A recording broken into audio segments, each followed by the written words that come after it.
Salut à tous, alors c'est Frédéric Delavier. Alors ce soir je voulais vous faire une petite vidéo pour vous parler du référendum d'initiative citoyenne ou du référendum d'initiative populaire comme on pourrait aussi l'appeler.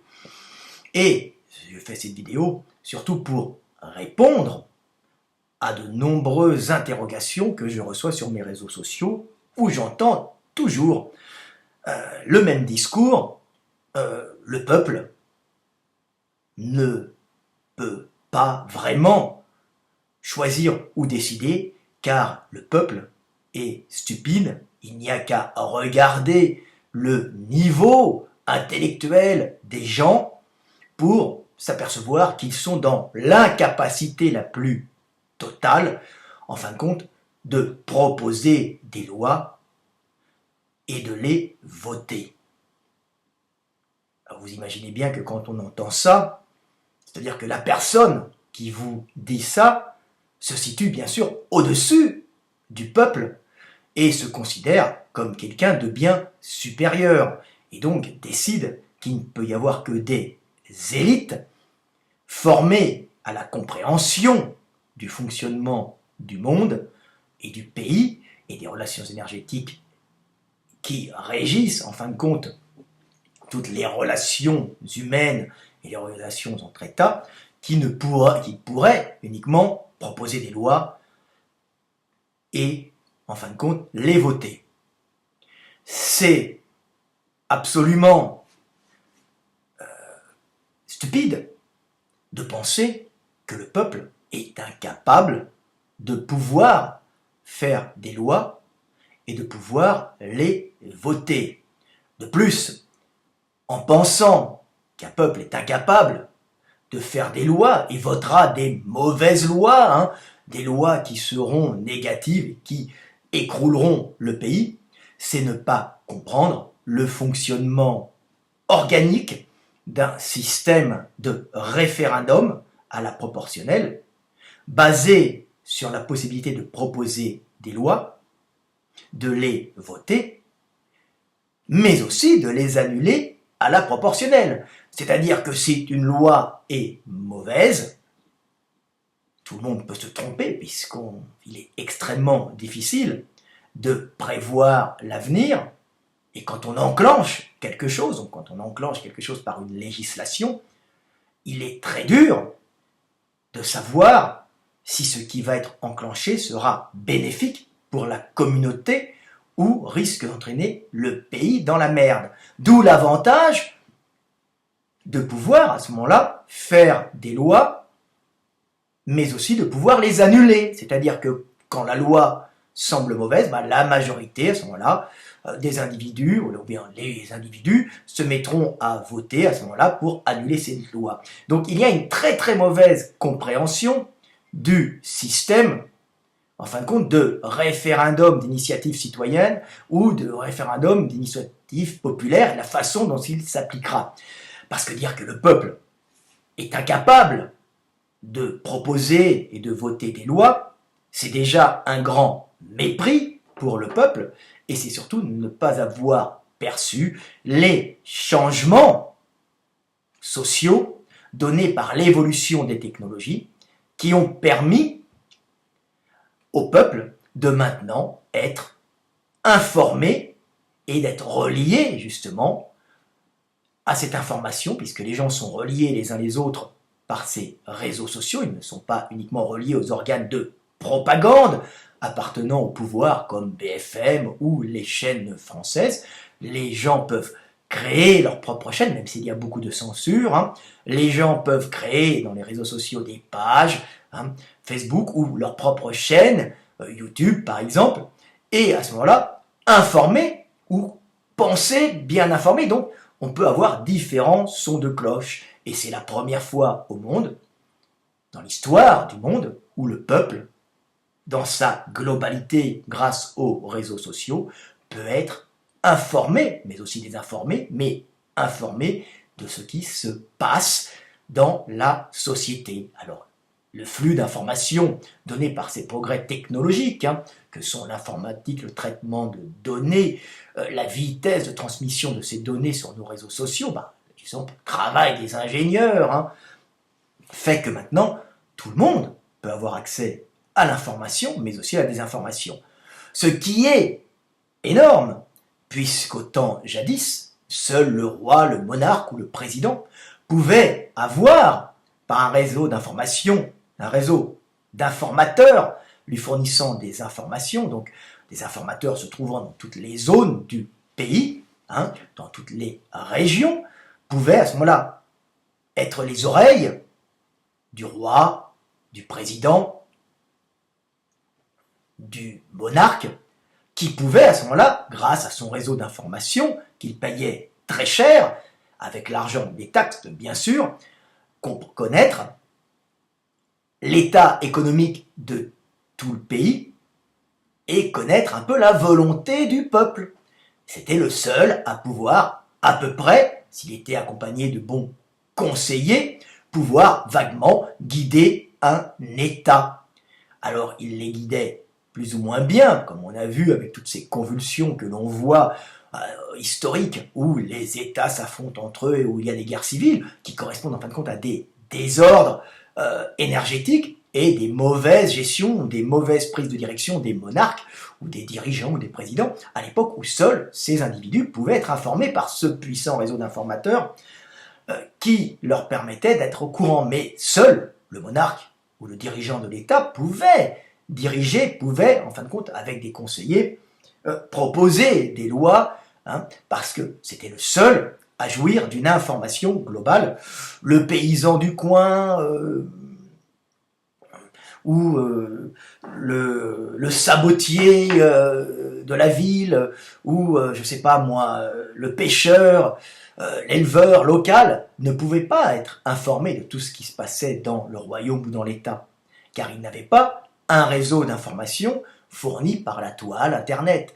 Plus tard, ces gens-là ont eu accès à d'autres réseaux d'information, mais qui n'étaient pas de réels réseaux d'information, qui étaient plutôt, on va dire, des réseaux de propagande d'État, donc la télévision, qui appartenait en fin de compte aux puissances économiques, qui travaillaient de mèche avec l'État, donc de grosses puissances, de grosses forces économiques, qui en fin de compte faisaient l'opinion et par ces réseaux de propagande, ces télés et ces radios qui leur appartenaient, et qui permettaient au monarque ou au président de rester en place, en fin de compte, informaient sur ce qu'ils voulaient bien informer le peuple, orientant le peuple dans la direction où ils voulaient bien l'orienter. Donc pas forcément dans la véritable direction où le peuple voulait aller, les gens voulant toujours aller vers plus de liberté, plus de confort et moins, en fin de compte, d'esclavage. Bien sûr, tous les producteurs, toutes les puissances qui tenaient ces médias ne sont pas forcément mauvaises, certaines sont bien gérées, mais la tentation de vouloir faire du profit pousse justement ces grosses puissances à désinformer et à faire croire aux esclaves que la soumission pour produire toujours plus est quelque chose de fondamental. Mais maintenant, les temps ont changé et nous avons accès à un changement radical dans la transmission d'informations. On voit que maintenant, l'information peut monter, descendre, mais aussi peut aller transversalement et peut traverser, en fin de compte, le pays grâce aux réseaux sociaux, allant de connecté à connecté. Nous faisons tous partie, en fin de compte, de cette toile, et nous nous informons tous les uns les autres. Nous ne sommes plus des producteurs qui recevons une propagande de l'État, nous sommes des gens informés par la propagande de l'État qui parfois peut s'avérer juste, mais est souvent orientée vers la productivité et la conservation des puissants qui règnent. Donc le but d'un puissant au pouvoir n'est pas forcément le bien commun, mais aussi de se maintenir au pouvoir dans cette lutte que font les hommes entre eux, cette lutte pour avoir le maximum d'énergie, pour pouvoir vivre, avoir les femmes et pouvoir assurer, en fin de compte, l'avenir de leur groupe, de leur clan, de leurs enfants, de leur famille, avant l'avenir de la communauté. Donc, maintenant, tout change, les gens peuvent être informés, les gens peuvent être aussi désinformés, mais les gens ont pour la première fois accès à la véritable information, noyée bien sûr dans la désinformation ou dans l'ignorance de certaines personnes qui enverraient des informations fausses croyant qu'elles soient bonnes ou même enverraient par méchanceté ou par vice des fausses informations. Mais l'homme est intelligent et l'homme, au bout d'un moment, par les erreurs qu'il fait et par son expérience de la vie, sait voir où est le bon et où est le mauvais. C'est ainsi que maintenant le peuple peut être informé et c'est la première fois au monde où le peuple peut, sur une grande structure comme la France, je ne parle pas de petits États comme la Suisse, où tout le monde se connaît plus ou moins de canton en canton. Quand quelqu'un est corrompu, on le sait. Quand quelqu'un a des bonnes idées, on le sait. Quand quelqu'un est un médiocre, on le sait. Puisqu'en fin de compte, c'est un espace plus réduit où l'information circule beaucoup plus vite et beaucoup mieux, puisque c'est un espace plus petit. Et donc, l'information peut se transmettre. Donc, les votes populaires, les votations populaires suisses, étaient adaptées à la Suisse, mais n'étaient pas adaptées au système français, puisque la France est un État beaucoup plus grand et centralisé. Mais voilà que maintenant, les réseaux sociaux ont créé cet outil merveilleux qui permet au peuple d'être quasiment aussi instruit qu'un monarque d'antan. Chaque individu du peuple, s'il a un peu de jugeote et s'il a un peu d'expérience de la vie, finit par être informé et à comprendre le système. Et ainsi finit par avoir la possibilité de voter et de proposer des lois, voire de les annuler. Alors dire que le peuple n'est pas intelligent et n'a pas ces capacités, c'est un peu humiliant pour le peuple dont je fais partie. Et c'est méprisant aussi. Les hommes apprendront à se diriger et à être libres, apprendront sur le terrain, car maintenant ils ont les outils leur permettant d'être informés et de voter. On votera d'une façon informatique, bien sûr, à la proportionnelle. On votera les lois, ça commencera au niveau local. Ensuite, on le fera au niveau régional pour terminer au niveau national. De nombreux pays pratiquent déjà ce genre de vote. Même par exemple en Allemagne, même si vous n'avez pas de référendum si particulier, la voix populaire est entendue dans les Länder, et souvent les Länder, l'Allemagne est très divisée, proposent des lois indépendantes au niveau de leur structure d'État interne, et ces lois peuvent être discutées, appliquées en première instance dans un Länder, et ensuite être discutées au Parlement pour parfois être votées au niveau de l'État général, de l'État allemand. Donc on voit qu'il y a des systèmes. En Italie, bien sûr, il y a un système où on peut proposer des lois sociales, bien sûr, qui seront votées, mais qui ne sont pas encore des lois fiscales. Mais bon, l'Italie, c'est encore un autre domaine, mais la France peut, elle, devenir un véritable État démocratique. Elle n'est pas du tout dans une démocratie actuellement, vous le voyez bien, puisque les lois sont passées sans que le peuple soit consulté ou soit même d'accord avec ces lois.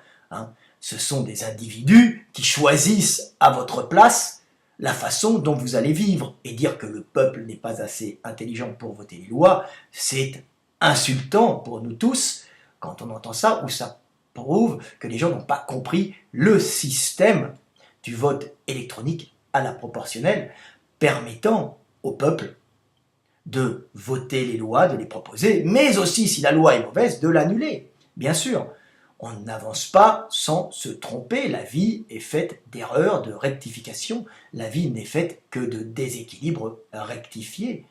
Et l'avantage, c'est que les nouvelles technologies permettent d'avancer et d'optimiser justement ce fonctionnement des déséquilibres rectifiés en proposant des lois qui, si elles sont bonnes, se maintiennent et permettent d'être appliquées dans tout le pays sur une longue durée, et si elles sont mauvaises, elles sont annulées directement par la continuation directe du vote, qui fait qu'à un moment, la loi va passer, en fin de compte, en nombre de votants à la proportionnelle pour la loi négative, et à ce moment-là, elle sera ou reproposée ou annulée. Donc, c'est un système organique qui ne risque pas de faire passer des lois impopulaires qui risquent de détruire le pays. Parce que si vous passez une loi qui d'un seul coup commence à détruire l'économie d'un pays, vous inquiétez pas que les gens vont vite s'en apercevoir et vont vite annuler. Pas parce qu'ils sont forcément intelligents, mais parce qu'ils vont sentir dans leur chair